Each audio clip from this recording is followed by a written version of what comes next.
Hello, everyone. Welcome to episode 4, season 2 of the Intel with Greg Cosell. I'm Geoff Mosher alongside Adam Caplan. And of course, there's the man, the star of the show, Greg Cosell.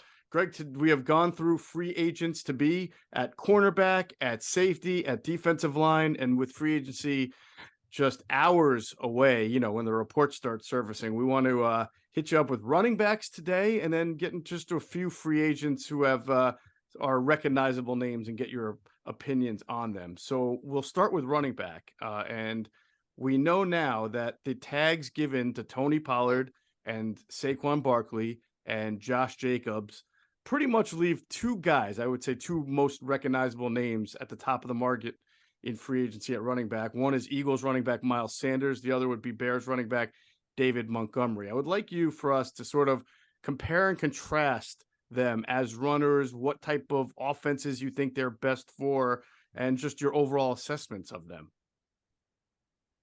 Well, I think Eagles fans obviously know about Miles Sanders, who I think's improved quite a bit over the last number of years. I think when Sanders came in the league, he was much more of an explosive big play back who looked for the big play and often bounced. And I think he had to learn how to run in the NFL. Because if you're going to carry the ball a meaningful number of times, which ultimately Sanders became that back for the Eagles, then you have to get hard yards. And hard yards are critical. Those are sustaining yards for an offense. And I think Miles Sanders over the last couple of years in particular became a much more impactful inside runner who gained some hard yards, always with the ability to break a longer run. Now, I remember last year in 2021, he had a number of long runs, not as many this year, and that's okay. I mean, look, the reality is rarely are there 60, 70-yard touchdown runs in the National Football League. So Sanders is a back that's evolved and grown over time to where he can give you tough yards, tough inside yards, yet also give you some big play ability. David Montgomery is much more of what I would describe as a sustaining grinder. Does he have a long run here and there? Sure, that does happen. But Montgomery is a tough, physical, grinded out back, really good contact balance, a finisher, gets finishing yards. I would say they're different kinds of backs. Montgomery, I think, at his core is much more of a potential volume runner than Miles Sanders.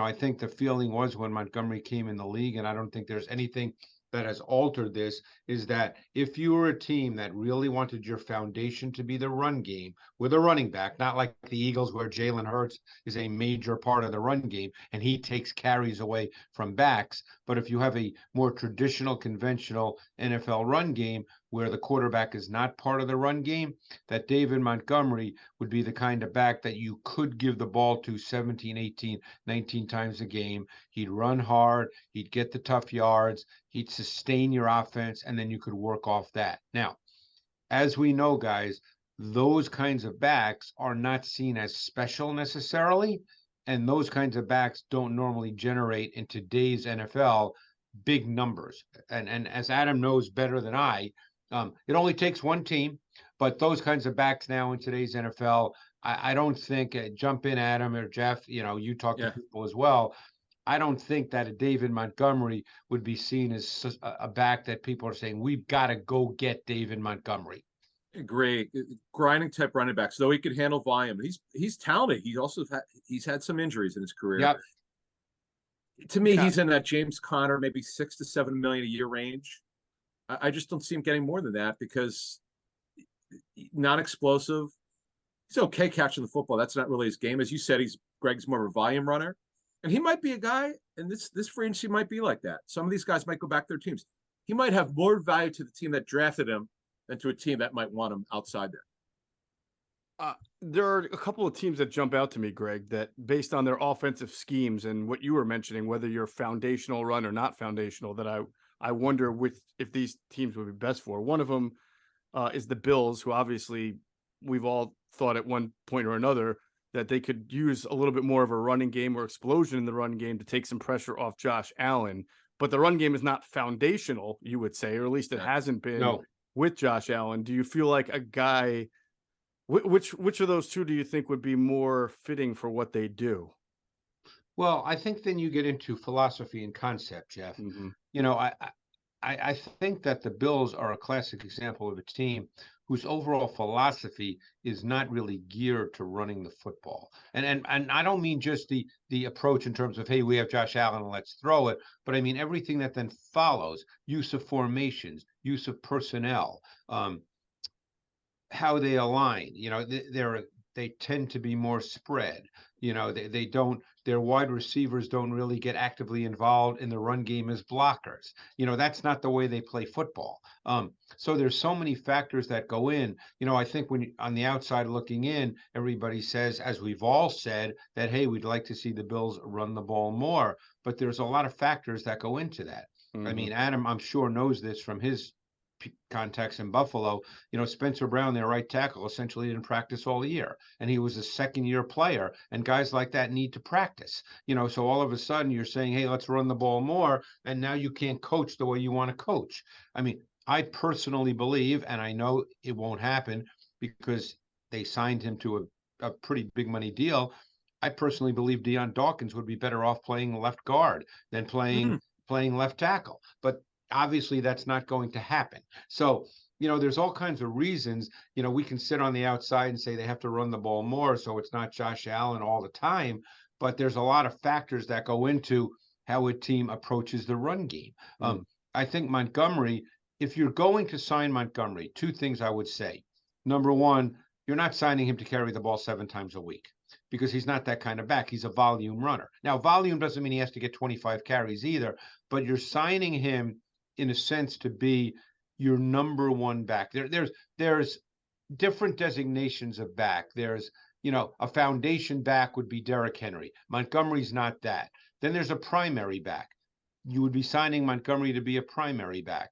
Then there's sort of satellite backs, you know, backs who might carry 7-8 times and are factors in the pass game. If you're going to sign Montgomery, he's your primary back. You expect in your offense on a weekly basis, given the rest of your team, that he's going to get the ball 15, 16 times a week. I'm not talking touches. I'm talking carries. Right.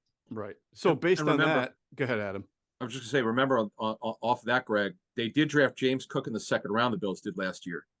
And they love him. He's a spread offensive back, and he fits their system. But getting back to what Geoff was saying, they still need someone.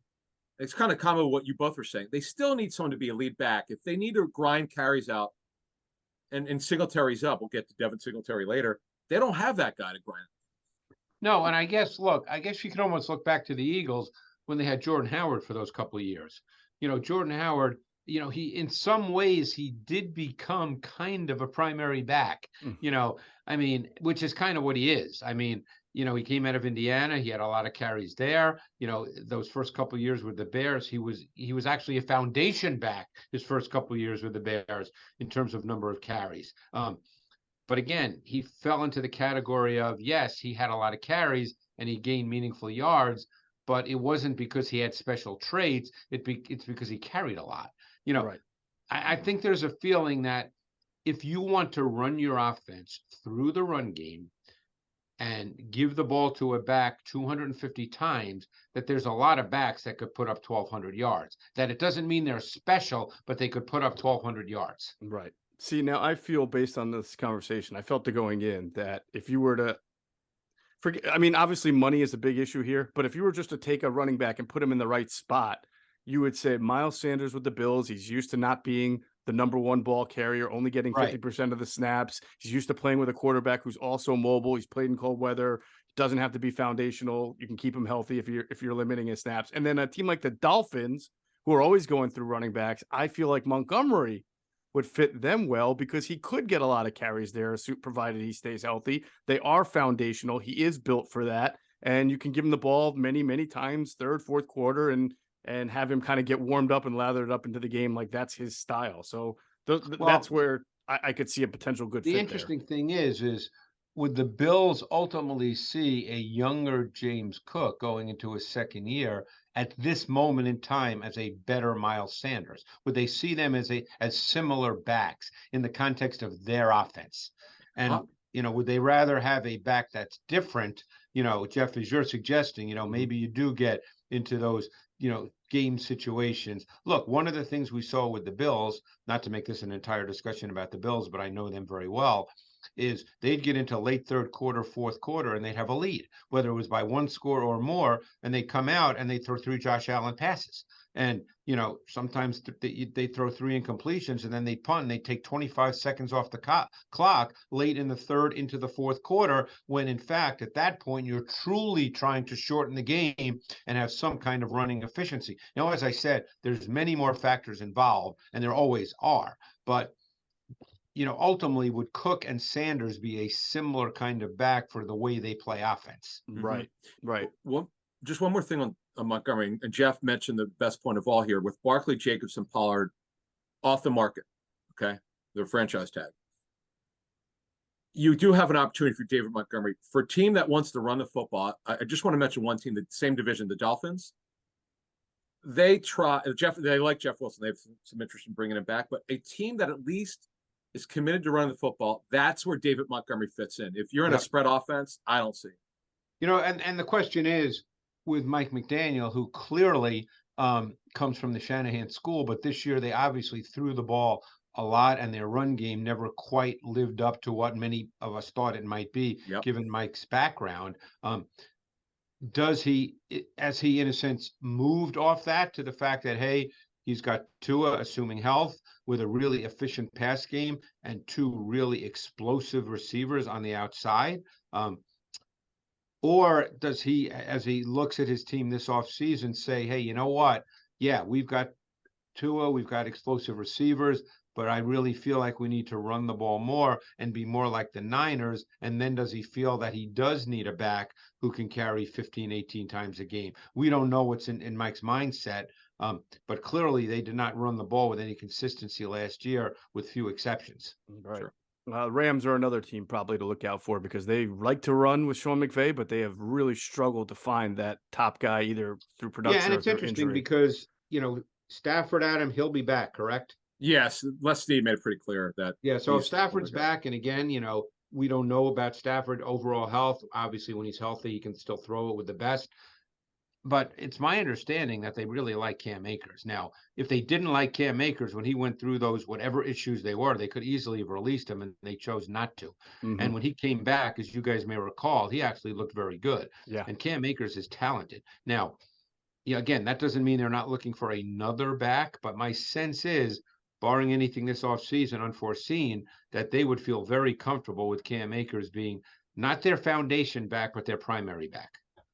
Let's say, Greg, you're an NFL team and you're looking for more of a grinder, that fourth quarter guy that when you're a lead, you want to be able to give carries to. A guy like Leonard Fournette has recently become a free agent. Deontay Foreman is a free agent. Anyone else that might stick out among the names of Damian Harris, Singletary, Rashad Penny, Kareem Hunt? I think we all know a little bit about them, but anyone that would fill that role, you think, nicely? I don't think Leonard Fournette fills that role at all. I think you could argue Deontay Foreman. Deontay Foreman, the last 2 years with both Tennessee and Carolina, when he's gotten an opportunity, guys, Adam, we've talked about this. Yeah. He's actually played well. Now, for whatever reason, look, he came out of the University of Texas as a big-time volume runner. And another back, see, this is where we are with backs. Another back that was not seen as special and was not seen as a guy you draft and you run your offense through him. Very few teams think that way now. But Deontay Foreman, the last number of years, has really played well. When he played those 3 or 4 games as a starter, 5 games, whatever it was, 2 years ago in Tennessee, he really ran well. This year, we saw him run well in Carolina. I think that he's got running traits. Geoff, you've really hit it on the head. It becomes team and scheme specific. Right. We can we know that the backs we're now speaking about, no one's going to look at them and say, hey, we're signing these guys. That's how we're starting our offense. No one's saying that now with the backs we're talking about. Although clearly Seattle did that with Rashad Penny until he got hurt, because that's what, Pete Carroll believes in. And then the rookie Kenneth Walker took over, and he's certainly going to be the guy in Seattle. But the feeling was in Seattle before they drafted Walker and, before Penny got hurt was that he was going to be that guy, and that's the way they were going to run their offense. Because what Penny did in the last 5 or 6 games a year ago, and he's a 215, 220-pound back. So even though he's got explosive home run ability, he's not a little scat back. I want to talk about a guy Geoff mentioned in passing there, is Damian Harris. Guy's super productive. Greg, what does his tape look like to you? And could he be that foundation guy or lead back? The problem is his durability, Adam. Yes. He's hurt all the time. And yet he's not a small guy. He's 220 pounds. He came out of high school and went to Alabama as the #1 player in the country. And, obviously Alabama, he did not, he had a good Alabama career, but he did not, I don't think he carried over 200 times. I could be wrong, but I don't think he did at Alabama in any season. And whenever he's played and been healthy, as you guys know, he's performed well because he has a very good combination of kind of physicality, toughness, and the ability to break one. The problem is he doesn't stay on the field. And it seems even if he's on the field, it always seems like he's fighting some kind of lingering injury. So, again, if you sign him, what is your expectation in terms of number of games he plays and number of carries that he has? But he's got a higher end skill set. Well, this is a free agency show, but I'm going to make a non-free agency comment in this ilk. I'm a big fan of Ramondre Stevenson. And so, Damian Harris, if he's moving on from New England and there's more opportunities for Ramondre, and now with Bill O'Brien as their offensive coordinator, if they can get that offense straight, if you want to kind of weigh in on what you think of Ramondre, Greg, because I think he's a tremendous running back. I just love the way he moves and his footwork and everything like that. Yeah, and they like him too. I mean, I think Stevenson, he's a big back with light feet, good movement. He finishes. I think he's got pretty good contact balance. I think he's a good back. Again, now with Bill O'Brien there, we really have no idea, Geoff, what that offense will look like. I mean, it's always easy for people to say, well, look what he did in Houston. But, it's different. It's years later. It's different personnel. You can't just say, well, that's the offense. Right. We don't know that. Right. Bill O'Brien's a veteran coach. He's been exposed to a lot of different things. He's going to look at his personnel. Number one, he's going to look at the quarterback and decide how that works. But I agree with you. I think Ramondre Stevenson has a chance to be a really good back. The question is, in the offense that they choose to run, is he going to be a true volume runner and get 275 carries? That's what we don't know. Sure. So you were real quick to follow up, because when we mentioned Leonard Fournette, you kind of insinuated that you're not seeing it with Leonard anymore. What did you see from him? And again, it's all based on tape, but I don't think Leonard Fournette at this point in his career is very good. And I don't think that a team is going to sign him with much expectation. I think he's probably at the point in his career where he's going to get a 1-year deal. Adam, just please feel free here. But, Leonard Fournette, given his size, and one would expect him to be a physical back, he's not really a physical back. Mm-hmm. He almost braces for contact, and he starts pitter-pattering with his steps. He's not really a power back. And, every once in a while he breaks one and he still has straight line speed, and he gets up to whatever, that number is, 21 or 22, whatever that number represents. But to me, looking at tape, I don't think he's a very good runner at this point in his career. Adam, is Rachaad White now the guy in Tampa Bay, or do they look maybe at the free agent market as well? He said he is. Yeah, he'll be the guy. Now they'll have to add someone, and he could also handle some third down work. But one sleeper, Greg, Geoff and I really like, and we actually talked to the guy who drafted him, Rick Spielman, this past week. How about our guy Alexander Madison? What have you seen from him? Yeah, I remember having a great conversation with their running backs coach a couple of years ago, and now I forget who it was. But is it Modkins or no? Was Modkins there? No. Okay. Kennedy. Payola. Yes. Yes. Sure. Yeah. I don't know if he's still there, but it was because it was a number of years ago. Yeah. And Madison, whenever he plays, looks good. I think he dropped weight since he came out of college. He looks a little quicker. They don't change their run game when he comes in for Dalvin Cook. Now the question is if you want to sign him, what is he? Do you sign him with the idea that, hey, he was a backup in Minnesota who obviously did not get a ton of carries relative to Cook? Are you signing him to fill that same role? Obviously, he and his agent, I'm sure, believe he's more than that, as they should believe. But if you're a team, are you signing him with the idea that he's going to be, get 170 carries, or are you signing him as a pure backup? That's the big question for guys like that. I think the talent level is good. And I think if you just looked at his runs, you'd say, wow, this guy's got some good traits and he can run in this league. But what is he to you? And I think those become really important questions. It's what is he to you? So I have that sort of same question about Jamal Williams, who had his first 1,000-yard season. I believe he had double-digit touchdowns. Do you see 17. this guy, as someone who can be a primary back for a team, should be a primary back for a team? Now, I'm not, when I say primary, I don't mean like 25 carries. You may have a Derrick Henry, but your primary first and second down ball carrier. I would, he certainly was at BYU. I would think he's another guy that falls into that category of not quite gifted enough overall to be that guy. Right. Is he physically capable of it? Yes, he is, I believe. He's a 220-pound back. He's not a small back. But I don't think a team would view him as ultimately gifted enough to really do that. Now, like I said, if you're a team and you said, you know what, we're going to sign him, and hey, we are going to give him 250 carries. Will he gain 1,100 yards? I'm sure he will. But how many teams now, I don't have the list in front of me. How many teams had backs with over 250 carries this year? I can tell you that in a second as you continue to talk on I'd Jamal be really Williams, curious about that. Hmm. Maybe it's more than I think. No, you're probably right. That would be a lot of carries. But Greg, is he more of a grinding type? Because he just, it doesn't seem. He's not an explosive back. Yes, he's not that he's guy. A grinder. Yeah. So the answer to your question of 250 carries or more would be 8. The 8 were Derrick Henry, Josh Jacobs, Nick Chubb, Saquon, Najee Harris, Dalvin Cook, Jamal Williams, and Miles Sanders. Miles Sanders. So Sanders got 259. That's 1/4 of the league. Yeah.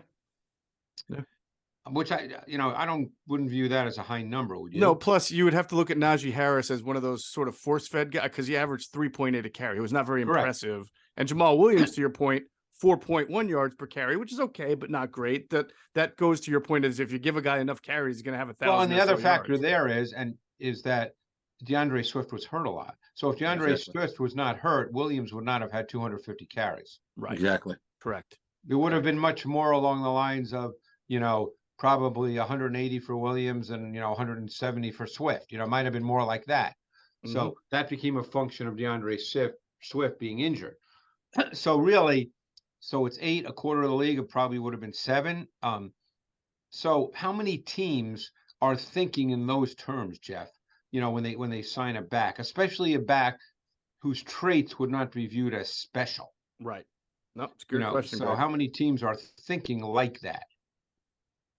Not many, I would imagine. No, I wouldn't think too many. But then again, for a team like what you talked about with the Bills, someone looking for a good fourth quarter back that might be able to get someone who has his experience and talent for a low dollar figure because he's a running back, that might be an asset. And a guy like Williams could be one of those kinds of guys for a team like the Bills because, he is a grinder and you get into the fourth quarter and you're in Buffalo where, obviously you start getting into poor weather. Or that's a good one. Yeah, I like that one. I like that fit. That would make more sense to me than Miles Sanders. I love that one because they're not going to run the ball a lot, but when they get a big lead, they need a sustainer. Mm-hmm. By the way, Jamal Williams, his deal that he signed with the Lions, and Geoff talked about low money, 2 years, $6 million, $3 million a year. So that's kind of that's what the league really thought from coming in because he's basically a backup. The league tells you, very often. I had a great conversation. This goes back 100 years ago. A great conversation with a former GM, and I wish I could remember who the player was. Mm-hmm. And the GM nailed it. It was probably in the spring. And the GM said to me about this player, he said, and the player had a pretty good career, but he was probably over 30 at the time. And the player obviously thought, he was still going to play and do the whole thing. And the GM said to me, the league's going to retire him. He's not going to play in the league anymore. Oh, boy. And he was right. So the league I'm playing off what you said, Adam, the idea that, hey, it was 2 years, $3 million. Yeah. no one's going to offer the Jamal Williams of the world. And from what I understand, he's a great guy, great teammate, great locker room guy, all those really good things. But no one's going to offer him $8 million a year. That's not going to happen. Right. Last running back for me, and then we can move on to some others unless Adam had one. I am curious to see at this stage of his career what you think of Kareem Hunt. Yep. Yeah. It's been a while since he's been a guy who's carried a ton. My guess is he's probably thought of more now as kind of I hate the word compliment because it's not really a compliment, but as a back that's part of a system of backs. Rotation. I don't think anybody's going to sign him. Again, getting back to our sort of salient point here, no one's going to sign him and say we're giving it to him 250 times. He's always been a good receiver. I think he's got good traits. He's always had really good traits. I remember he may have been a rookie. I remember on that opening Thursday night game years ago when he caught Seam for like a 75-yard touchdown. Yep. Might have been against New England. It was. Fumbled on his first carry after no fumbles in his entire Toledo career. Was it? That was his rookie season, correct? First carry. First game. Yeah. And then he came back and he caught Seam for like a 75-yard touchdown. By the way, I'm almost 100% positive that came against Kyle Van Noy in coverage. It might have. So was New England? Was he New England? It was New England. Yep. Yeah. Gotcha. Yeah. But the point being, I think he's a runner receiver type back, fits today's NFL. But again, not going to be signed with the idea that he's the guy.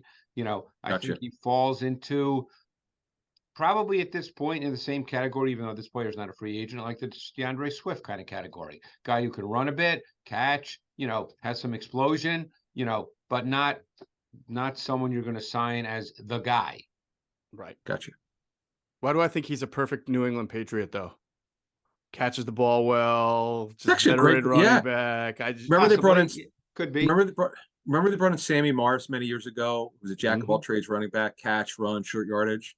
Yep. That's really the way they used Hunt behind Chubb. Help on third down. Give Chubb a breather. See, on your point, Greg, because he's just not a high volume guy, but he could be 10 to 12 carries a game if you need him to.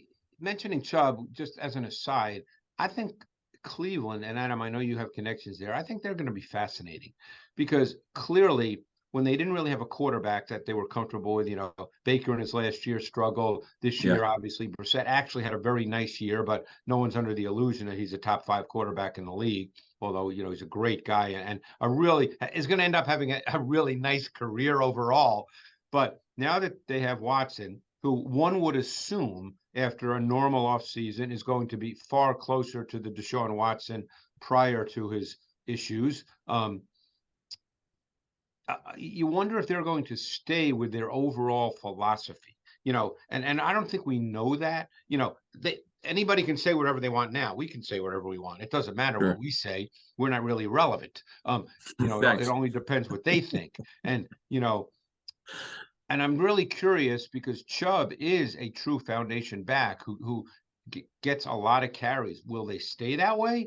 Or is that going to change incrementally or even more incrementally because of the quarterback, because Deshaun Watson was a pretty explosive quarterback, back with Houston. I mean, he was a higher level quarterback who could make plays both from the pocket and outside the pocket. Definitely. Listen, there's some pretty good running backs here that we just went through. I think teams have definite options depending. It's like a menu. You're not looking for the same thing, like you said. Exactly. And then the other factor is the draft. I mean, and we'll get into the specifics of players as we move forward. But then when you have a Bijan Robinson and a Jahmyr Gibbs, do you want to sign someone, or do you feel like, hey, we could draft that and pay less theoretically, and it doesn't impact our cap anywhere near the same way. You have those factors as well. Fair enough.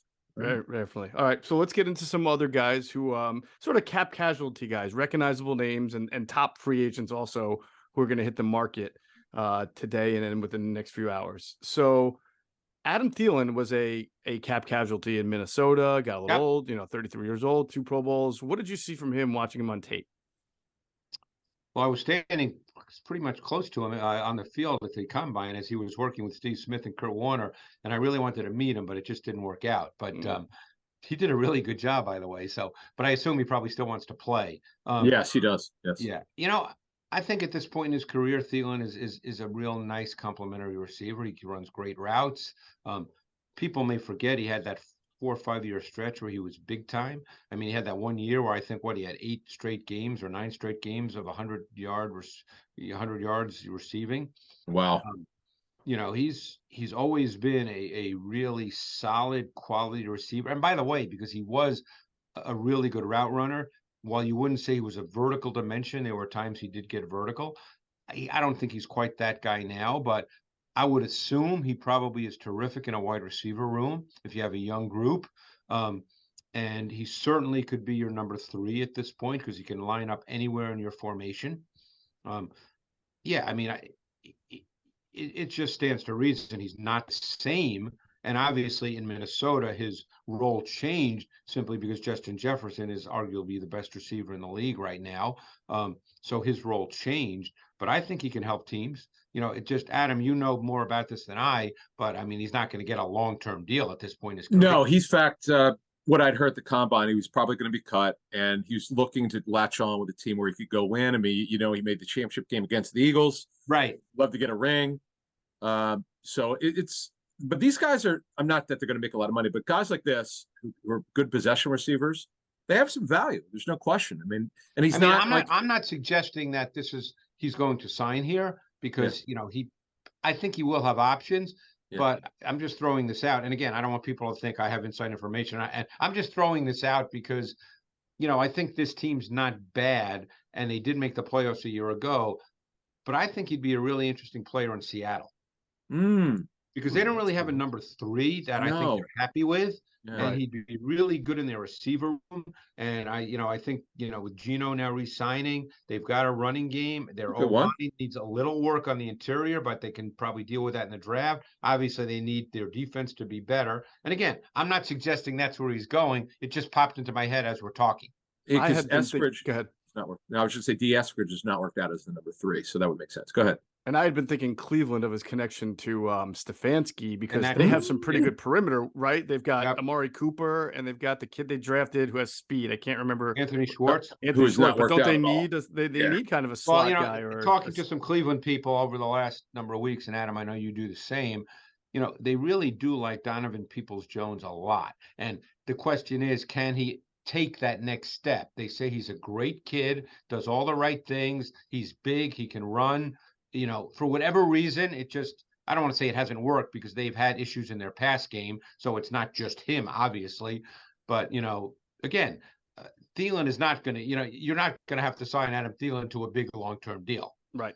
And Peoples-Jones is more of an outside guy, right? He's always outside, correct? He's big and he can run. Yeah, so you could slide Thielen into the slot. Thielen can line up anywhere. Nice. Yeah. He's I remember him being an excellent route runner. He is an excellent route runner. Yeah. Oh, the tape shows that he knows how to use his vertical stem. He knows how to break at the top of it. He's a really good route runner. Awesome. Thielen from the ever popular Minnesota State. Yes, there is a school named Minnesota State. It's not from Coach. No, was he a screaming eagle? Yeah, exactly. And Rick Spielman told us. Rick said that they're at this. Remember, Geoff? Rick told us like a year ago that this was actually an analytics pick. Despite him being in their backyard. Right. That the data on him said that this guy could actually make it the next level as an undrafted free agent. Boy, did he make it. Yes, he made it. Let's move on to some offensive linemen, Greg. I'm going to run 3 by you, and you just sort of give me your assessment. Donovan Smith, Orlando Brown is a free agent, and Kevin McGlinchey from the 49ers. Mike McGlinchey. I'm sorry, what did I say? Mike McGlinchey, yeah. I think Donovan Smith did not have a very good season this year, particularly in pass protection. So now you have to decide, was it a bad year or is he on the downside? Those, again, I'm not in I don't work for teams. I'm not in their meetings. I'm not studying him in detail like somebody is for teams. And I'm certainly not an O-line coach. Right. So, you have to have an answer for that. Do you feel like he's on the downside or did he just have a bad year? And what were the reasons for that? You have to have an answer either way. Sure. But the fact is he did not play particularly well this year. There you go. The 49ers, I watch their tape every single week. I thought McGlinchey was up and down. he'd be viewed as an upgrade probably for a number of teams who lack on the O-line. But again, I thought he was up and down. I didn't think he had a great season. So you have to try to figure out why. Who was the third one, Geoff? Orlando Brown. So Orlando Brown signed with the Chiefs or got traded to the Chiefs because he wanted to play left tackle, as you guys remember. And again, now you have to get into the team he was on. I actually had a great conversation this morning with Jeff Schwartz, who both you guys know, just talking about offensive line play, because I was watching an offensive lineman, and I called Jeff because, he knows more about offensive line play than I do. And he brought up some great points about, team, scheme, what kind of offense do you run? Most people don't think about offensive linemen in those terms. And Jeff really was on point about it. Once he said it, it just really hit home. So I think Brown, because he's big, I would say he's not a great pass protector, but he was on a team with Patrick Mahomes. And Patrick Mahomes can compensate and camouflage for any problems that you might have up front. And I'm not suggesting Brown had a bad year, but he's not a great pass protector. So, you have to decide that if you want Orlando Brown, what kind of offense do you run? If you're expecting him all game long to have vertical pass sets and live on an island against quality pass rushers, that's probably not going to happen. So, now you get into all these other factors that, as I said, a lot of people might not think about when it comes to offensive linemen. Absolutely. Okay. Adam, any guys you want to ask him about as well? No, that's pretty much it. I'm going to give you one more running back, only because he's really explosive, and when he's gotten a chance to play, he's done well. Do you see Dontrell Hilliard, Greg? It's just a third down changeup guy. What do you see from Dontrell? Yeah, Dontrell Hilliard actually played a lot in Tennessee these last couple of years because he had to. Yeah. Has some explosiveness to him. I think at his core, he's a situational player, Adam. Yeah. You're not signing Hilliard to be, even a primary back. Yeah, he's a very, very good receiver. I think he can give you some juice in the run game, depending on situation. If you get to 3rd and 6 and you think, hey, you want to run the ball and maybe you run a draw or some kind of inside, zone or trap, I think he can get past that first level with some juice. But he's a very, very good receiver, and that's what you'd be signing him for. You're not beyond that. And there's nothing wrong with that, by the way. That's a very good thing, but that's what he is. And one more, Jeff Wilson, is he just a product more of the Shanahan system? I know he's with Miami, but he did a good job. Is he just kind of a guy fits? See, that's something you don't know, because that's where he's been, and then he went to Miami, which in a sense is the Shanahan system when it comes to the run game. That's why I asked. Yeah. So again, if you're another team and you're interested in Jeff Wilson, who by the way is not really big, so the question is, do you see him as a product of that, or do you see him as a good back? That's where you really have to do your due diligence.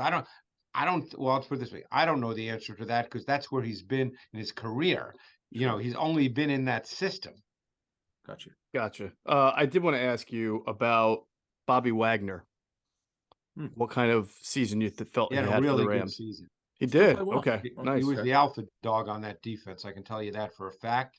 He had a really, really good season. Okay, so anybody's thinking that they're going to be signing this guy in late May as some kind of bargain. Well, that might happen. You don't know, only because he is older and teams, you just don't know the answer to that. But all I can tell you is he had a really good season. Yeah. Wow, that's interesting. I mean, if a team could get him after the comp pick formula period, where they don't count anymore, that would be one heck of a I would think Wagner and his agent, coming off the season he had, probably think he's got one more pretty good deal. I mean, he's not going to get, a top of the line deal, but I would guarantee, based on the season he had, that they're thinking he's getting more than a 1-year deal. There's been some word that Adam, the Titans might want to move on from Derrick Henry. I don't know what kind of cap charge that would be. Yeah, it's a situation they want to change their offense under Tim Kelly, who's their offense coordinator. Right. It's hard to go away from Derrick Henry a lot, but from what I understand, they want to open it up more. Well, it's a fascinating philosophical discussion because this team has been built on Derrick Henry. They've now brought in a new GM, and you have, again, I'm not presenting an answer here and I'm not taking sides, but think of it this way. Obviously, I think it was 3 or 4 years ago when the Titans got to the AFC Championship game. and Henry was the lead dog, and they did average over 30 points a game. Now, obviously, they had better weapons on the perimeter. So the question is, in the AFC, you're going to have to score. I would bet that no one thinks that you're going to compete in the AFC against the Mahomes, the Allens, the Burrows, maybe the Herberts, and I'm probably leaving out somebody as well, but that you're going to compete in the AFC with the run game as your foundation, unless there's a truly meaningful pass game element that goes with that. So the question is, if Derrick Henry is your back, you obviously have to give him the ball a lot. He's the one guy you have to give the ball to. True. So, maybe Rand Carthon comes in, and again, I don't know the answer to this, and says, you know what? It's time to move on. It's time to sort of change our philosophical approach, and we got to start with the quarterback. And obviously they don't have one right now. But hey, this is the way we have to start moving, or we're not going to compete. Or they may say, hey, we can get back to 2019. I think that was the year when we did average 30 points a game, and Derrick Henry can be a meaningful part of that. They know the answer to that. We don't. It's interesting because, money is a big part of that, right? If you're a team there's not too many teams, I think, that want to do what the Titans did with Derrick Henry. It's a passing league, but you look at a team like the Bears, and they're trying to develop Justin Fields and get their running game going to work off of it. And if you could get Derrick Henry and have that other team absorb a lot of that guaranteed money, and that you're not paying too much beyond this year or next, then maybe there's a good philosophical fit there. I don't know. I'm just sort of spitballing. And the Steelers are an interesting part of that equation as well, because Najee Harris has carried the ball a lot in his first 2 years. They have an ascending quarterback in Kenny Pickett, and I'm not suggesting he's at the level of Allen, Mahomes, or Burrow right now, obviously, but he's going to be an ascending quarterback. So, what's the balance there? Do you think, okay, we can run our offense through Najee Harris, or do you think if we want to truly compete, we've got to run our offense through Kenny Pickett? And again, that's a discussion for them to have. Awesome. Well, a discussion that we're going to have starting next week is draft discussion. We're going to be starting our draft preview with Greg next week as we continue the intel. With long snappers, right? I know Adam wants to talk about I was thinking punters first, but if you want to do long snappers, then we can get maybe punt returners and kickoff returners in the next. How do you grade, Greg? How do you grade long snappers? I don't. Oh. There you go. No intel from Cosell on long snappers. That's right. And conversely, we've never had a long snapper free agent show with Greg either. Right. So that's and we won't be starting this year. We don't want the audience to think we are. Thank you very much. Thank you very much. All right. If you missed any of the prior three Intel with Greg Cosell, we did corners, we did safeties, we did defensive linemen. The prior three, this one has been running backs and then other free agents as we get ready for a very frenetic free agency period. And again, once that's over, and it's usually like a week to a week and a half of craziness, then we get into all draft coverage. So our next, we have to figure out what position we're going to start off with Greg on draft preview coverage. I'm thinking right now, spitballing here, like doing the show. I'm thinking corner because that's. I was just going to say corner D, a hot one, end. but yeah. we'll get with Greg and figure that out. Because I'm just starting to watch a lot of corners. I'm actually watching Christian Gonzalez right now from Oregon. He's really kind of fun to watch. Awesome. We'll hold that thought for the next show, possibly. That's going to do it for this episode of the Intel with Greg Cosell. For Greg Cosell and Adam Caplan, I'm Geoff Mosher. You've been watching the Intel with Greg Cosell.